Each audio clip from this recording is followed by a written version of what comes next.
Que Dios nos dé oídos de discípulo para que sepamos escuchar sus parábolas, no sin alusiones personales, sino como el planteamiento de una realidad que sucede con frecuencia. Y si es una realidad que sucede con frecuencia, nos compete a nosotros como iglesia el superar esa realidad en la que estamos inmersos. ¿Cuál es esa realidad? La realidad que Jesús denuncia en la parábola de hoy es que hay dos tipos de personas: quienes se tienen por justos y desprecian a los demás, y quienes se tienen por pecadores y no son capaces de levantar la mirada pidiendo misericordia a Dios por su conducta. Detrás de ello hay una realidad que yo quisiera destacar: la necesidad de ir al templo a orar. Hoy, con nuestras redes sociales, que sirven para tantas cosas buenas, pero también sirven para tantas cosas no tan buenas, nosotros nos confiamos en que podemos dirigirnos a Dios desde donde estemos. Y eso es verdad, y es muy bueno dirigirnos a Dios desde el lugar en el que nos encontremos. Pero también es importante acudir a su templo a orar. Jesús en ningún momento cancela esta práctica de la vida del creyente. Hay que ir al templo a orar. Hay que ir al templo a encontrarnos con Dios. Hay que ir al templo para regresar a casa justificados por la gracia de Dios. Y delante de esta acción de ir al templo a orar, encontramos un fariseo que ora con arrogancia y un publicano que ora con humildad. Dos actitudes: la actitud del fariseo de soberbia, la actitud del publicano de humildad. ¿Cuál es la que agrada a nuestro Señor? El fariseo confía en sí mismo, se considera justo y desprecia a los demás. Incluso su actitud corporal de triunfo, su actitud corporal de erguido, manifiesta que su meta no es Dios, sino que la meta del fariseo es él mismo, es las complacencias a sí mismo. Por supuesto que nuestro Señor reprueba categóricamente la actitud del fariseo, pero al mismo tiempo en la parábola nos dice: es una actitud que sucede frecuentemente en nuestra vida de fe. ¿Por qué? Porque como los fariseos, hay cristianos que se tienen por justos. Y como se tienen por justos, desprecian la misericordia de Dios. Y como se tienen por justos, no necesitan de la sangre derramada por Cristo. Y como se tienen por justos, no necesitan los sacramentos. Además, nos dice Jesús que los que se tienen por justos tienden a juzgar y a despreciar a los demás hermanos de la propia comunidad cristiana. Una primera reflexión sería, de una manera sensata, profunda, delante de Dios: ¿cómo es mi comportamiento ante Él cuando lo busco? Como el fariseo, con una actitud supuestamente de fidelidad a la ley y de cumplimiento de las obras, pero a la vez de criticar y despreciar al hermano. Dos momentos importantes que vive el fariseo: se tiene por justo, confía en sus obras. ¿No le suena cuando la gente dice: yo soy bueno, yo no hago mal a nadie, yo no robo, yo no mato, soy buena persona? yo estoy bien, yo no necesito confesarme. ¿No lo han escuchado? Esa es la actitud del fariseo. Se tiene por justo y confía solamente en sus obras. Tengo una buena familia, tengo un buen trabajo, tengo una buena casa, tengo un buen coche, mis hijos todos tienen una carrera y confían solamente en sus obras y al mismo tiempo desprecian a los demás y se comparan a los demás sintiéndose superiores. ¿No les suena? Por eso Jesús en las parábolas lo manifiesta, porque esto sucede constantemente al interno de la comunidad cristiana.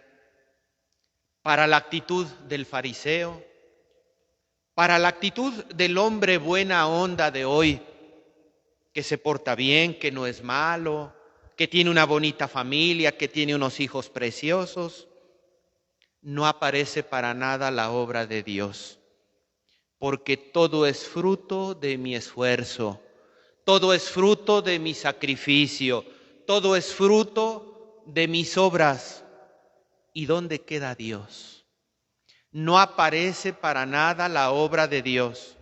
No se necesita la sangre derramada de Cristo, pues si yo soy bueno, si yo no he pecado en nada, lo único que me queda es hacer de mi vida una exhibición de santidad. Para ello, hay dos momentos puntuales donde yo les invito a que revisemos nuestra forma de vivir la fe.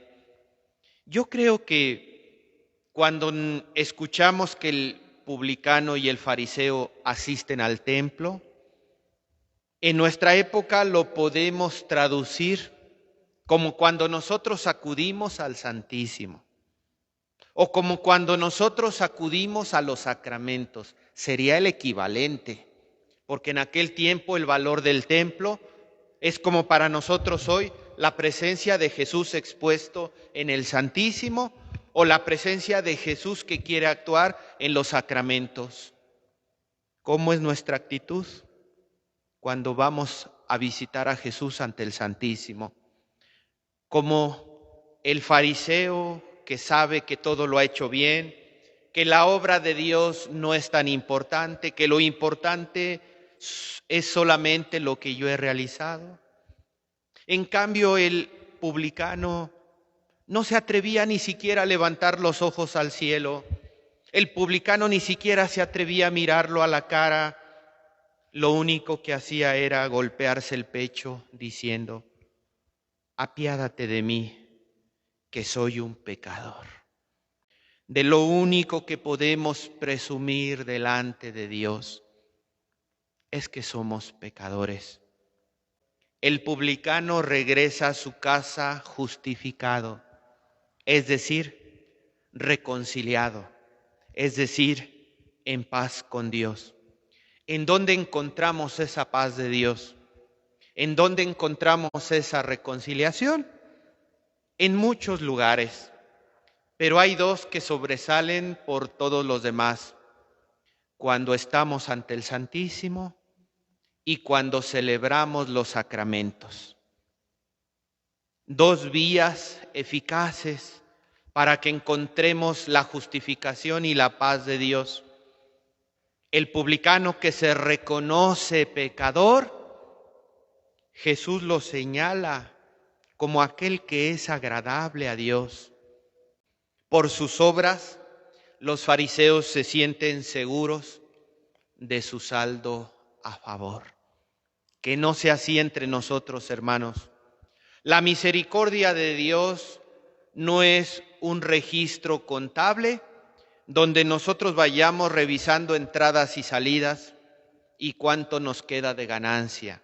Nuestra relación con Dios es donde nos postramos a la grandeza de la divinidad, porque reconocemos la pequeñez de nuestra humanidad.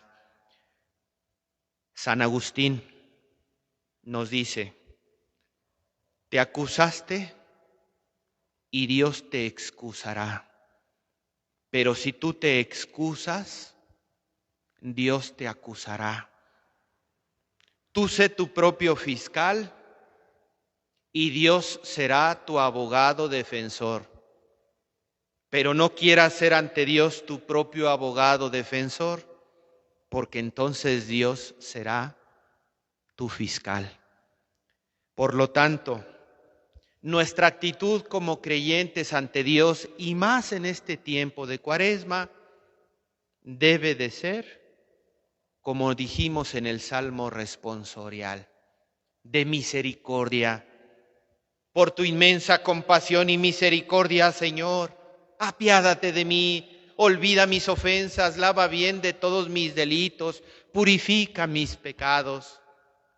Esa es la actitud del creyente, esa es la actitud de la misericordia, porque nos dice el Evangelio, el que se enaltece será humillado, pero el que se humilla será enaltecido. ¿Quiénes son los que hoy se enaltecen? ¿Quiénes son los que hoy se sienten superiores a la ley? ¿Quiénes son los que hoy solo confían en sus obras? Te voy a poner 3 ejemplos. Los que manipulan el Evangelio. Sí, Jesús dijo eso, pero esos eran otros tiempos. Hoy creo que Jesús no sería tan estricto. Jesús es muy bueno. ¿Cómo va a pedir Jesús eso? Los que alteran la verdad de Jesucristo. Otros, los que prefieren sintonizarse con el mundo antes de hacerlo con Dios.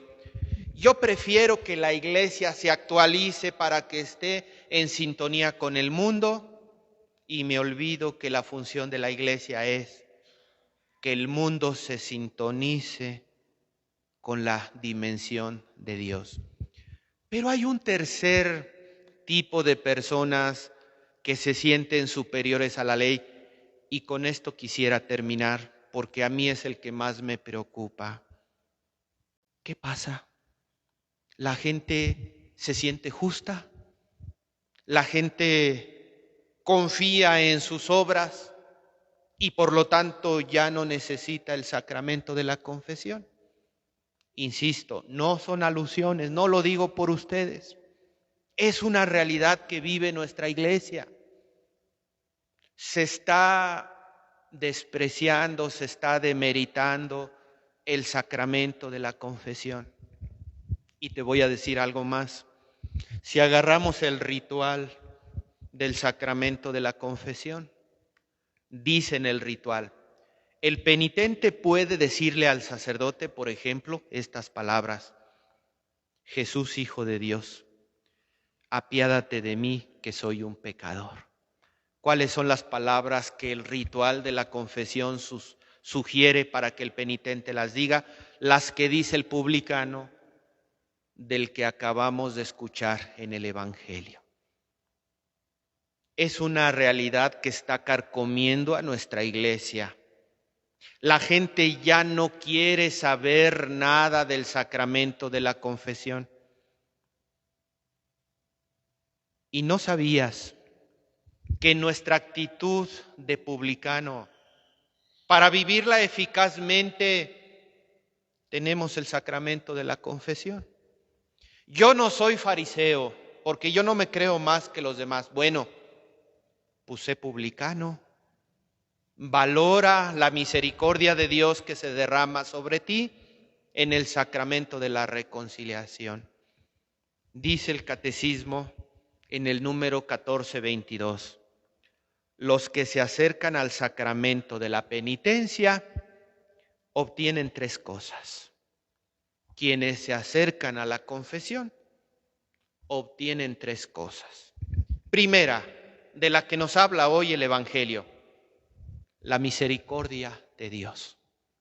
¿Quieres tú obtener la misericordia de Dios? El lugar efectivo y eficaz para lograrlo es el sacramento de la confesión. Los que se acercan al sacramento de la penitencia, Catecismo 1422, obtienen la misericordia de Dios. Segundo, obtienen el perdón de sus pecados. ¿En dónde es el único lugar donde obtenemos nosotros el perdón de los pecados? En la confesión. Tercero, obtienen la reconciliación con la Iglesia.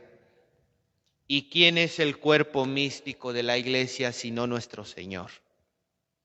Reconciliarnos con Dios, reconciliarnos con nosotros mismos, reconciliarnos con el hermano y abrazar la misericordia de Dios se nos da sacramentalmente a través de la confesión. Y de verdad que en este tiempo de Cuaresma, nuestro Señor por medio de la Iglesia nos invita a la conversión. Tuvimos todos una primera conversión cuando nos bautizamos, pero no es suficiente. No es suficiente decir haber recibido ya los sacramentos. Dios, por medio de su Iglesia, nos invita a una segunda conversión. Y esa segunda conversión es una tarea ininterrumpida a lo largo de toda nuestra vida hasta que nos llegue la muerte. Esa segunda conversión que la Iglesia nos invita a vivir en este tiempo de Cuaresma se cristaliza a través del sacramento de la reconciliación. Pidamos al Señor, pues, que nos abra los oídos del corazón y, como nos dice la primera lectura del profeta Oseas, vengan, volvamos al Señor. Él nos ha desgarrado y Él nos curará. Él nos ha herido y Él nos vendará. Que así sea. Que así sea.